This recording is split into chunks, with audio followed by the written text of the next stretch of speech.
और इस वक्त एक ब्रेकिंग न्यूज में पहले आपको बता दूं, डोनाल्ड ट्रंप के तेवर से पाकिस्तान के होश उड़ गए हैं, डर गया है पाकिस्तान। शहबाज सरकार ने 83 समूहों की फंडिंग को रोक दिया है, जिसमें आतंकी हाफिज सईद का संगठन भी शामिल है। लश्कर तैयबा, जैश ए मोहम्मद जैसे संगठन भी इन 83 संगठनों की लिस्ट में शामिल है जिनकी फंडिंग रोकी गई है। और एक बार फिर से जो इंडिया न्यूज लगातार कहता आया है, उस पर मोहर लग गई है कि आतंक को फंडिंग करती है पाकिस्तान की सरकार। और अब आप देखिए कि ट्रंप जिस तरह के तेवर आतंकवाद को लेकर दिखा रहे हैं, जो बात उन्होंने प्रधानमंत्री नरेंद्र मोदी के साथ ज्वाइंट सेशन के दौरान कही थी कि अपनी जमीन से आतंक को बंद करे पाक, आतंक को अपनी जमीन का इस्तेमाल न करने दे पाकिस्तान। अब ट्रंप के उन तेवरों से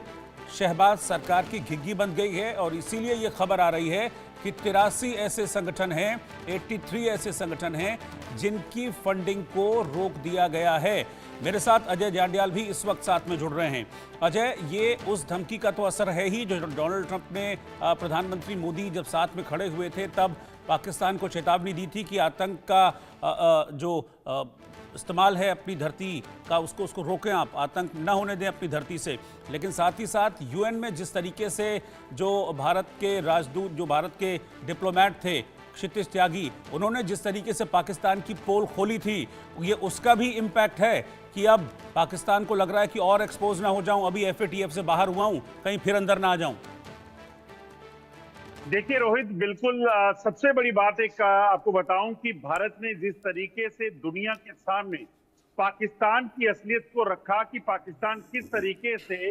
भारत के खिलाफ षड्यंत्र रचता है और आतंक का जन्मदाता है, और वही है जिम्मेदार जो दुनिया भर में आतंकी गतिविधियां होती हैं उनमें ज्यादातर गतिविधियों में जो है वो आतंकी कमांडर, आतंकी सरगना जो है वो पाकिस्तान में पाए जाते हैं। वो सच जो है दुनिया को समझ आया और सबसे पहले ट्रंप इस चीज को समझे, क्योंकि ट्रंप ने जो अमेरिका ने वो हमला झेला है 26/11 का, उसे वो नहीं भूल पाए हैं। और इसीलिए 9/11 का, माफ कीजिएगा, उसी के बाद से अगर आप देखें तो जिस तरीके से लगातार भारत ने इस मुद्दे को उठाए रखा और पाकिस्तान को एक्सपोज किया, और प्रधानमंत्री जब इस बार भी अमेरिका गए तो डोनाल्ड ट्रंप के सामने उन्होंने आतंकवाद के मुद्दे को छेड़ा, ड्रग्स के मुद्दे को छेड़ा, और उसी पर ट्रंप ने बोलते हुए ये कहा था कि दुनिया को एक साथ होना पड़ेगा आतंक के खिलाफ और ड्रग्स के खिलाफ। और यही वजह है कि आज देखिए अमेरिका जब कार्रवाई करने गया तो उन्होंने सीधे तौर पर पाकिस्तान के उन संगठनों को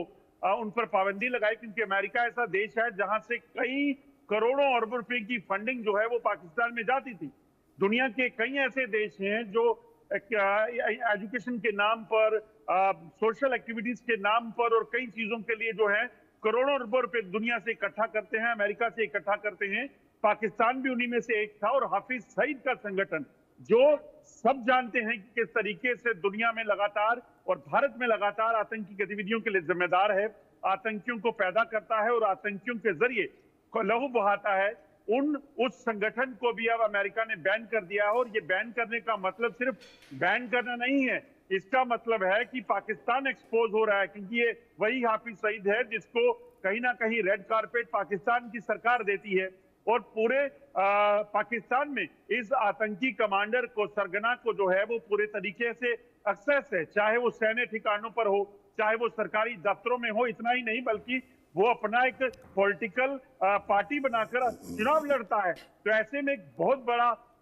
एक जीत इसे भारत की कहा जाएगा। और इसी जीत के कारण आने वाले दिनों में जो बाकी संगठन है, सैयद सलाहुद्दीन के अलबदर है, चाहे वो लश्कर है, जैश है, इन पर भी इसी तरह से पाबंदियां जो भारत ने उठाई हैं उनके बाद लगेंगी, लगानी पड़ेगी पाकिस्तान को, क्योंकि उसको पता है कि इसके बिना कुछ होने वाला है नहीं। बहुत शुक्रिया आपका अजय जांडियाल साथ जुड़ने के लिए।